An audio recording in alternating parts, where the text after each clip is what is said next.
Labdien, mans vārds Rihards. Esmu no Amsterdam Motors, no oficiālā Toyotas dīlera Latvijā. Pašlaik braucam ar Toyota Prius un piedalāmies pasākumā Ielpa 2010.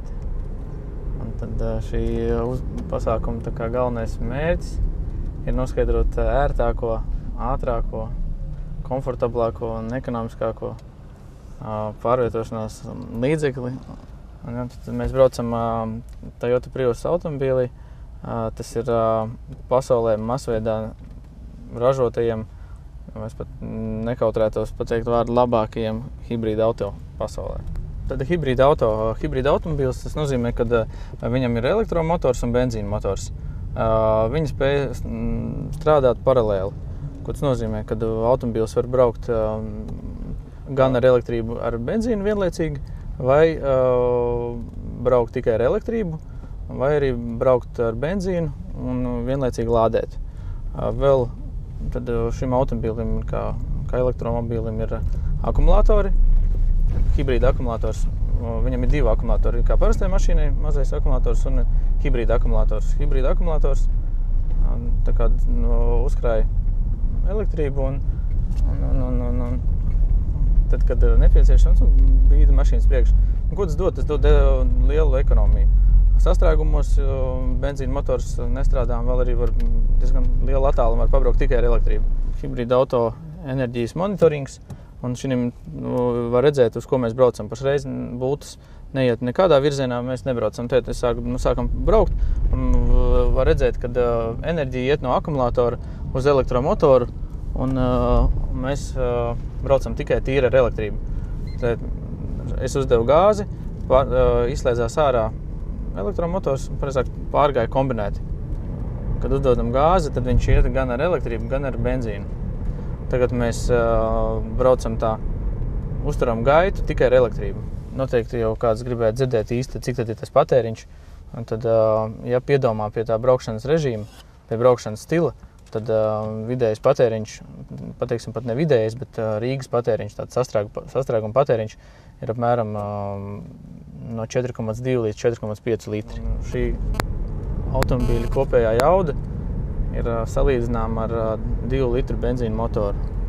Viņam ir kopējā hibrīda jauda, izējošā jauda vai no riteņiem ir maksimālā 136 zirgspēka, ko var salīdzināt ar tādu labu 1.8 motoru, vai kādu brīdi apakaļ 2 litru benzīna motoru.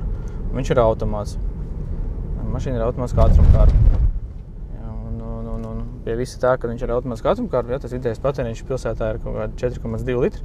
Manuprāt, tas ir ļoti labi. Toyota tādus veiksmīgus hibrīdus ražo 12 gadus. Un pirmais Prius pasaulē bija 1997. gadā. Tas bija pirmās paudzes Prius. Trešās paudzes Priusam uz šosejas ražotāja noteiktais patēriņš ir 3,6 litri. Toyota jau pie hibrīdiem strādā vispār jau no 94. gada. 2020. gadam gandrīz visi modeļi būs ar hibrīdu agregātu. Ir modeļu gamā ir benzīna motors, dīzeļa motors, un tad būs arī trešais motors, būs hibrīda auto. Un automobīls pats, viņam numur 1 uzdevums ir noekonomēt pēc iespējas vairāk degvielu, vispār braukt pēc iespējas ekonomiskāk. Kas šai mašīnai vēl ir labs, viņam ir labi griezes moments liels, līdzīgi kā dīzeļa motoriem. Jo elektromotors, viņš jau startā padod strāvu, uzreiz viņš ar pilnu jaudu iet.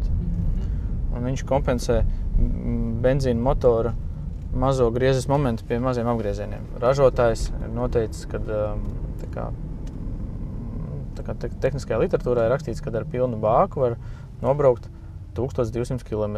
Braucot no Alfas pēc īsākā maršruta līdz Spicei, kopā sanāk 11,7 km, un vidējais patēriņš mums šitajā periodā bija 5 litri uz 100 km. Šā mašīna ir aprīkota ar Smart Entry sistēmu un iedarbināšanu bez atslēgas. Kad mēs iekāpam iekšā, nospiežam bremzi un vienreiz power pogu. Mašīna iedarbinās.